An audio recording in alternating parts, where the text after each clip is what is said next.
नमस्कार, आप देख रहे हैं नवारा टाइम्स और मैं हूं आपके साथ केशव। इस वक्त मैं 10 सर्कुलर रोड पर मौजूद हूं। मैं अपने सहयोगी से चाहूँगा तस्वीरों को दिखाएं। अभी थोड़ी देर पहले यहां से लालू प्रसाद यादव निकले थे। रावड़ी आवास है ये, यहां से लालू प्रसाद यादव निकले थे और वहां यहां से एकदम बिल्कुल नज़दीक मैं चाहूँगा कि ज़रा विजुअल दिखाया जाए। और यहाँ से बिल्कुल नज़दीक एक अणे मार्ग का गेट है जहाँ से नीतीश कुमार से उनकी मुलाकात हुई। करीब 15 मिनट तक ये मुलाकात हुई और इस मुलाकात को लेकर कई तरह की अटकलें लगाई जा रही हैं, कई तरह के सवाल खड़े हुए हैं। बिहार की राजनीति में एक बार फिर से सवाल खड़े हो गए हैं कि क्या नीतीश और लालू के बीच ये जो लगातार हो रही मुलाकात है, इसके मायने, इसका मतलब क्या है। कई तरह के सवाल खड़े हो रहे हैं। सवाल ये भी कि क्या बीजेपी से अलग होने के बाद नीतीश कुमार जिस तरीके से आरजेडी में गए, क्या एक बार फिर से पलट सकते हैं, क्या एक बार फिर से बदल सकते हैं।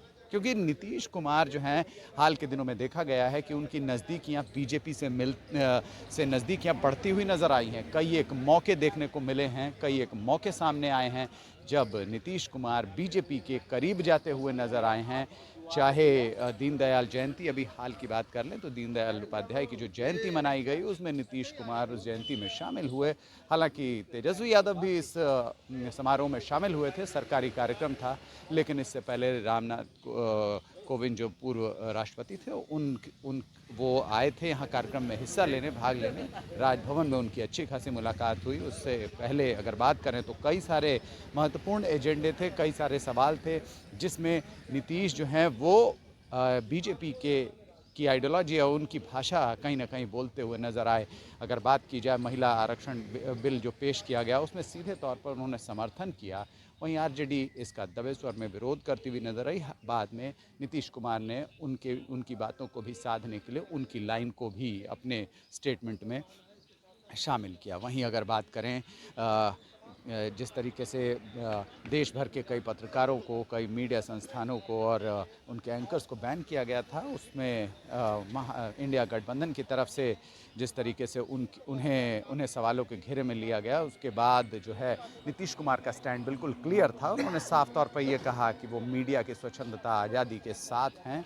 हालांकि उन्होंने अंत में ये बात भी कही कि जब ये लोग हट जाएंगे, उनका आशय ये था कि जब बीजेपी के लोग, नरेंद्र मोदी प्रधानमंत्री नहीं रहेंगे तो मीडिया को स्वतंत्रता मिल जाएगी। हालांकि यह जो प्रतिबंध था, जो एक लिस्ट जारी की गई थी 14 रिपोर्टर्स और एंकर्स की, वो इंडिया गठबंधन की तरफ से जारी की गई थी। इसके बाद नीतीश कुमार का स्टैंड बिल्कुल एनडीए के, इंडिया गठबंधन के जो था वो बिल्कुल अगेंस्ट नज़र आया। ऐसे और भी कई मौके आए, जैसे अगर बात कर लें G20 का मौका आया, उस वक्त भी नीतीश कुमार प्रधानमंत्री नरेंद्र मोदी से मुलाकात करते हैं और उनसे मिलने के बाद माना जा रहा है उनका मन कहीं ना कहीं बदला हुआ नज़र आ रहा है।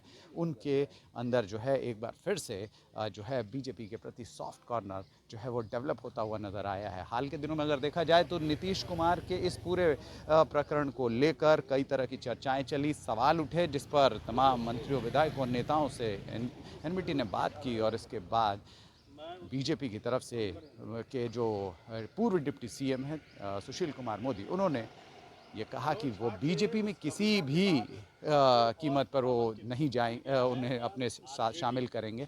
लेकिन सवाल तो ये ज़रूर खड़े होते हैं कि आखिर नीतीश कुमार और लालू प्रसाद यादव की जो लगातार मुलाकातें हैं, उसका क्या अर्थ निकाला जाए। हालांकि चर्चा ये भी है कि सीट शेयरिंग को लेकर दोनों के बीच जो है तनातनी चल रही है। हालांकि जिस तरीके से चर्चा ये भी चल रही है कि नीतीश कुमार फिर से पाला बदल सकते हैं, उस चर्चा के बीच माना ये भी जा रहा है कि इस तनातनी को, उनके मन को भांपने की, समझने की कोशिश की जा रही है। बहरहाल देखना महत्वपूर्ण होगा कि आखिर किस वजह से जो है नीतीश और लालू की लगातार चोरी छुपे जो है वो मुलाकात हो रही है। इसके अलावा ये भी समझने की बात होगी कि आखिर क्या नीतीश कुमार पाला बदलने का मन बना रहे हैं, ये तो आने वाला वक्त बताएगा। लेकिन अभी और देखना बाकी है कि आखिर ये जो तनातनी चल रही है, सीट शेयरिंग का मुद्दा चल रहा है, ये किस रास्ते पहुंचता है, ये अपनी मंजिल पर कहां पहुंचता है। सहयोगी साकेत के साथ केशव सुमन सिंह, पटना।